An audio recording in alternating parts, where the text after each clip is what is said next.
تحية لك فاطمة وتحية لكل مشاهدي أخبار قناة السورية. أنا أقف الآن وكما تشاهدون في ساحة العاصي في وسط مدينة حماة.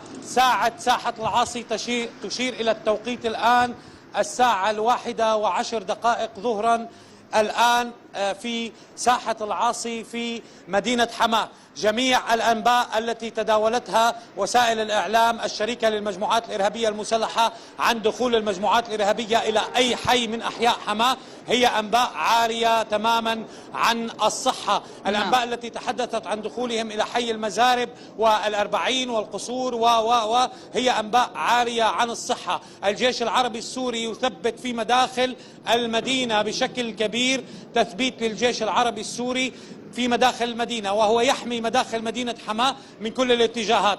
حقيقة حاولت المجموعات الإرهابية المسلحة الدخول من اتجاه المزارب وحاولت الدخول من أكثر من محور، لكن الجيش العربي السوري يستهدف تجمعاتهم. كما تستمعون الآن إلى هذه الأصوات هي أصوات استهداف رجال الجيش العربي السوري وأبطال الجيش العربي السوري لتحركات المجموعات الإرهابية المسلحة على أكثر من محور هنا في مدينة حماة، في ريف مدينة حماة. جميع القوات مربضة وموجودة على مداخل المدينة في مدينة حماة في حماية رجال الجيش العربي السوري. الاستهدافات النارية للجيش العربي السوري على محاور تحرك المجموعات الإرهابية المسلحة هي بشكل كبير، الوسائط النارية كبيرة. كما قلت الجيش يربض، ويعني الجيش موجود على كل مداخل مدينة حماة هي بحماية الجيش العربي السوري. هناك أنباء وهناك إشاعات تتحدث عن وصول مجموعات مسلحة إلى السجن المركزي وإلى حي القصور وإلى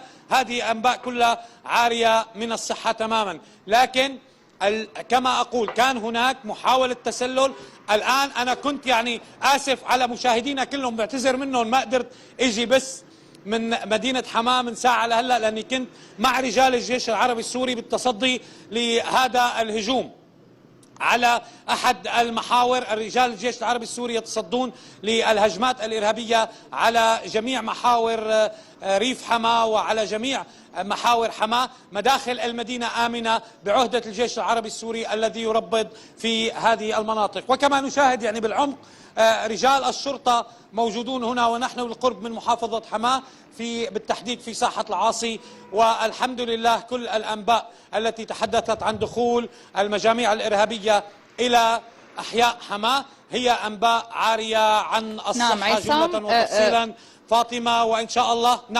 نعم، إذا كنت تسمعني يعطيك العافية. أول شيء نعرف الميدان والتنقل من جبهة إلى أخرى، إن شاء الله قريبا نكون معكم مراسلين في الميدان. لكن كونك كنت يعني حاضر في الجبهة مع رجال جيشنا العربي السوري في الاشتباك، يمكن أن تنقل لنا هذا التوصيف. دائما نبض الرجال حقيقة يعني مشهدهم تمام.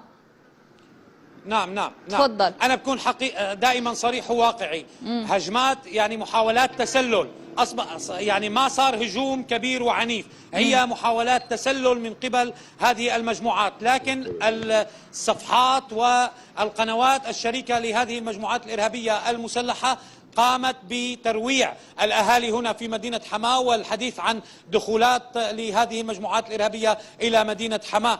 كل هذا الموضوع هو منفي جملة وتفصيلا، ومدينة حماة آمنة بهمة رجال الجيش العربي السوري، وإن شاء الله حماة لن تسقط أبدا. سأعود إليكم إن شاء الله من محور آخر، إليكم الصوت والصورة في دمشق. نعم، شكرا جزيلا لك، حماك الله.